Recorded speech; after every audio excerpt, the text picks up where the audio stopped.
I would like to tackle the most important traits of successful athletes na katulad ninyo, no? Ngani ang aton ihimplo sini, ang aton gindadayaw nga national winner sa nakalabay nga tuig, no?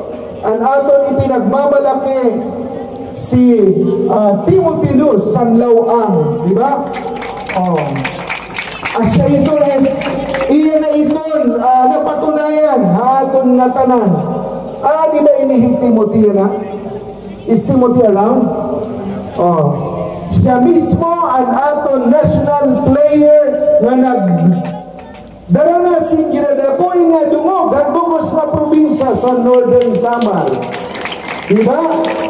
Ang aton niya na inok ang aton hingyak nga Timothy Luz Sanlauang Northern Samar. Ano nga unit? Unit 5. Mag-replicate ini siya. Diri na siya ang maging national winner, kundi aanhin pa sini nga yung grupo ang magdaog, magdarasin dungog sa probinsya, sa norte, sa Samar. Kala daw, pwede ba parakpakan niyo ito kalugaringon? Ubus na kamo, mayaon potential bilang atleta, sugad kang Timothy. Kariyang signan ko, in the world of sports, success is often attributed not only to the physical prowess, but also to the intangible qualities that set exceptional athletes apart. Kaya, importante god mayaon ka disiplina. Ang mga coaches, pakitasang kamay. Siguro sobra mga 200 inihira, 50 laan na hitira. Palakpakan ka ang 50 nga adiya na. Biruin mo, no? Sa ikat sinusugad niya, sports discipline. Kaya ang mensahe nakatutok, diri lang kan athlete, pati ang aton mga coaches.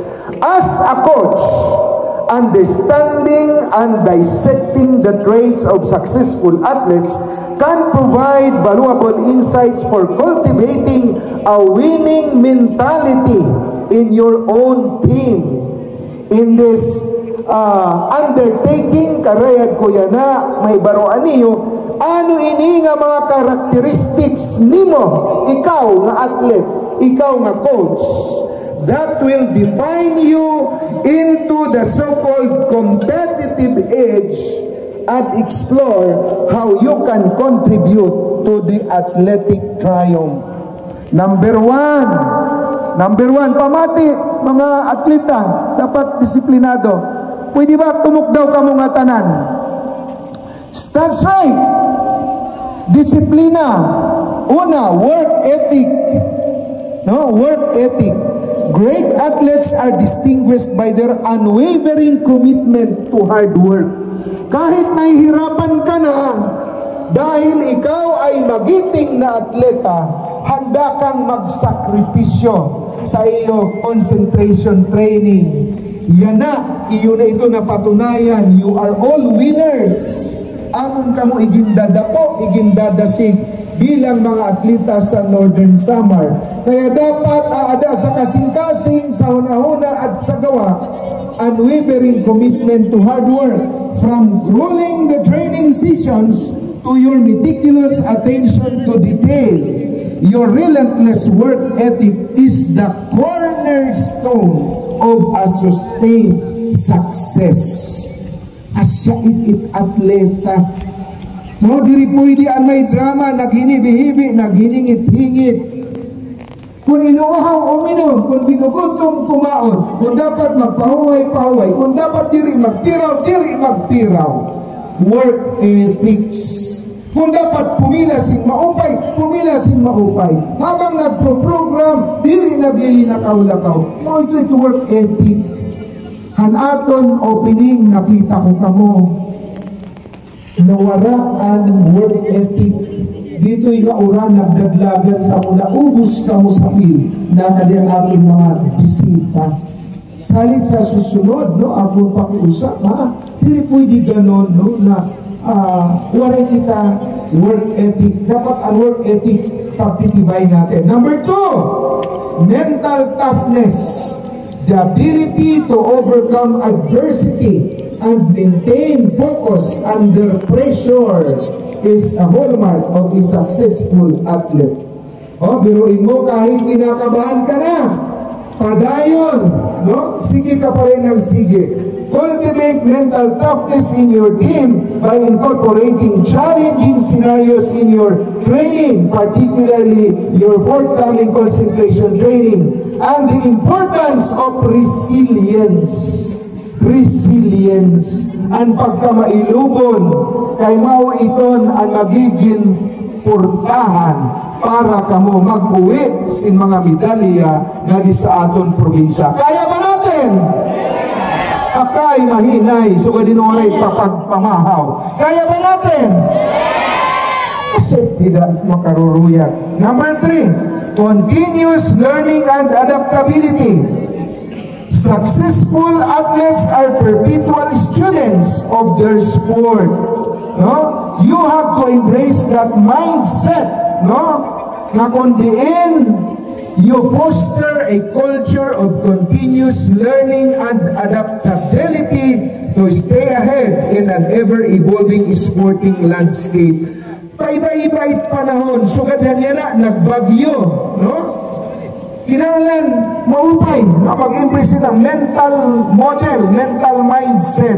Nga bisan ako medyo Korean, bisan medyo may tubig, bisan medyo basa, bisan medyo kulang ang preparation sa pagkaon, andun ka pa rin, perpetual belief in the self na kaya mo mag-uwi ng medalya.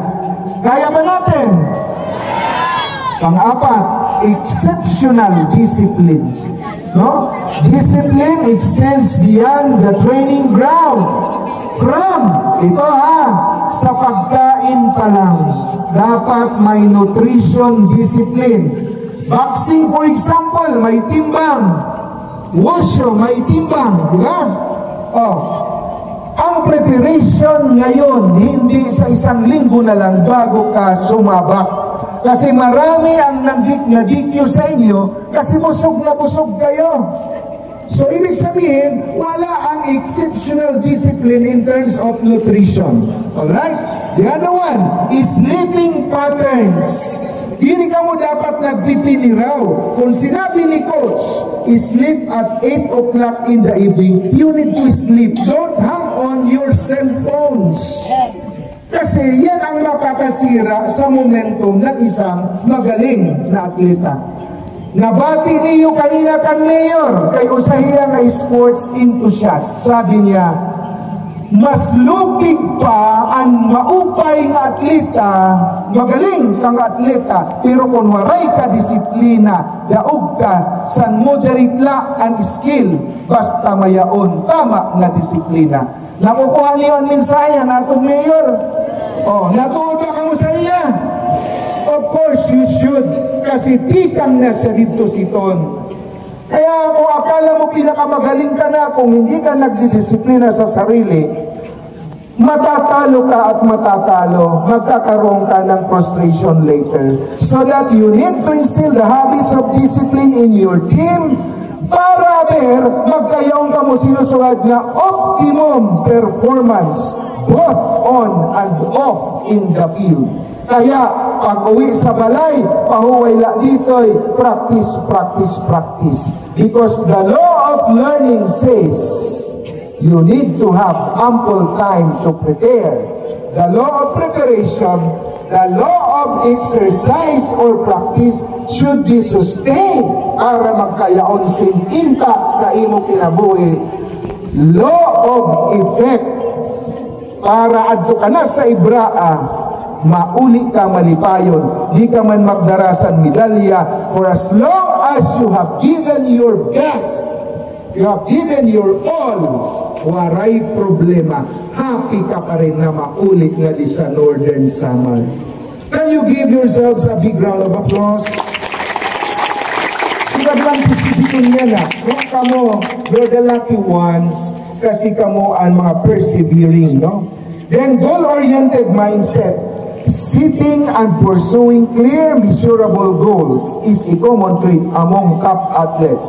Help your team establish short-term and long-term objective. You need to create a roadmap for success para magkaroon sin mabaysay na performance. Foster a culture of self-accountability. Self-accountability nga ni nasugad. Kung napirdi ka, ikaw lagi hapon ang may kinalaman siton. Lahat ibinigay ng coach. Pero waray ka pamamati, kay mas maaram kita danay sa nagdidisiplina sa aton. Sinabing huwag kumain. Diba? So, yun, may problema doon. Next is team player mentality.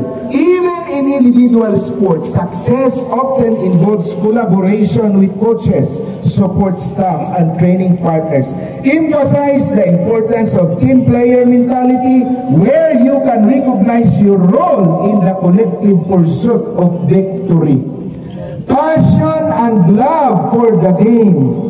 Kinahanglan higug maanuhan imo laro, no, wag mong pabayaan, because that is a powerful force that propels successful athlete forward, no?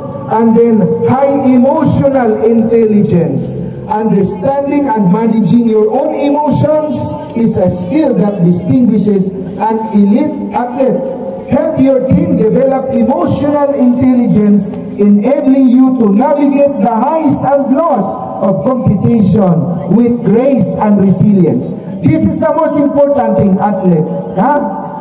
Mapirdi ka nga ni at the start of kilait, as part of your first reaction, maiyak-iyak ka. No? Kay napirdi ka. Pero diri ito pwede na masugad ka nga napirdi ka, pagbabasulon mo ang coach, ikaw pagbabasulon mo ani mo kalugaringon. Because ang laro talaga, dalawa lang ang resulta niyan. May nananalo at may natatalo. Ngayon, nagkataon, kayo ang panalo. Okay, congratulations. Pero yung mga natalo, hindi ibig sabihin na wala na kayong tsansa sa mundong ito. Umuwi ka pa rin happy because ibinigay mo naman ang best mo sa palarong ito. Tama, hindi? Oh, finally, my dear children, my dear athletes, sportsmanship and respect. Sportsmanship and respect. True champions exhibit sportsmanship and respect, both in victory and defeat. Instill these values in your team, emphasizing that success is not solely grace, no, but it is as well through resilience. Kaya, ang napirde, nang sa nagdaog, iwasan yung nagbirabinggahay ka mo sa iyong mga post dyan, no, na dinidimin natin yung hindi nanalo o yung natalo. Kasi normal nga na may natatalo at nananalo sa laban. Okay? Now, by cultivating all these positive traits of being a coach and an athlete, I can see no reason why we will fail in the forthcoming 2026 Regional Athletic Association meet that will be held in the division of Bye-Bye Leyte. So we are so glad at welcoming your attendance joining the 2026 EBRA.